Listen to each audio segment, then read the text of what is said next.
nationalism is one of the main reasons why people fail to realize their citizenship. They just tend to live in a country without holding any objectives and goals towards fostering peace and progress. The result, growth and development is impossible to attain. Having a nationalistic and patriotic heart is a feeling of love, loyalty, devotion, and a sense of attachment to a homeland with the aim of gaining and maintaining the nation's sovereignty and solidarity. Sounds ambitious. Well, yes, but how can you live your life without a purpose? 4 out of 10 Tipicilians have randomly asked about the revival of ROTC in tertiary level, and they have this kapoy-kapoy mentality. Why should we take the hard way if there's an easy way? These are the words that will usually come out from the mouth of many college students. For almost 80 years, college students are mandated by the government to undergo military training or civil training to prepare the Filipino people in serving the country. The National Defense Act, the National Service Law, Basic Reserve Officers Training Corps, and expanded ROTC program are the laws that require each of us to render personal military and civil service. However, on the start of the school year 2002, the Republic Act 9163 or the National Service Training Program Act of 2001, wherein students are given a chance to choose among civic welfare training service, literacy training service, and the ROTC, was implemented that resulted in the abolishment of mandatory ROTC here in the Philippines. Some felt the relief from discomfort, but majority was being dismayed. Reserve Officers Training Corps, also known as ROTC, has been around for a while, specifically in college education.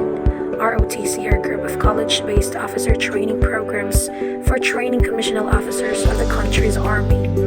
This is for the building and constructing of the country to recruit trained young individuals to serve as secondary armies for defense. The ROTC aims to bring better sense of purpose among the youth by building up invaluable leader-follower relationship. It will teach younger generations about the essence of patriotism and will inculcate in their minds and in their hearts a deep love for one's country. Citing a Pulse Asia Survey Commission in June 2022 by the chairman of the Basic Education, Arts, and Culture Committee, Senator Sherwin Gatchalian, most Filipinos are in favor of reviving the mandatory ROTC. 92% of the respondents from Mindanao, 80% from the Visayas, 77% from the National Capital Region, and 72% from the rest of Luzon favored mandatory military training. And during the President Bongbong Marcos' State of the Nation address on July 25, he called on Congress to pass a law that would reinstitute ROTC as a mandatory component of senior high school programs, grades 11 and 12 in all public and tertiary level education institutions. He said, "The aim is to motivate, train, organize students, and mobilize students for national defense preparedness, including disaster preparedness and capacity building for risk-related situations." I don't think ROTC program is literally mandatory itself, for it says under House Bill 8961 that ROTC training would apply and shall be a requirement for graduation, but there are some of the exempted for its standards. First, those who are physically or psychologically unfit. Second, those who have undergone or are undergoing similar military training. Third, those who are chosen by their school to serve as varsity players in sports competition. And lastly, those who may be exempted from training for valid reasons as approved by the DND upon recommendation by educational institution where the student is enrolled.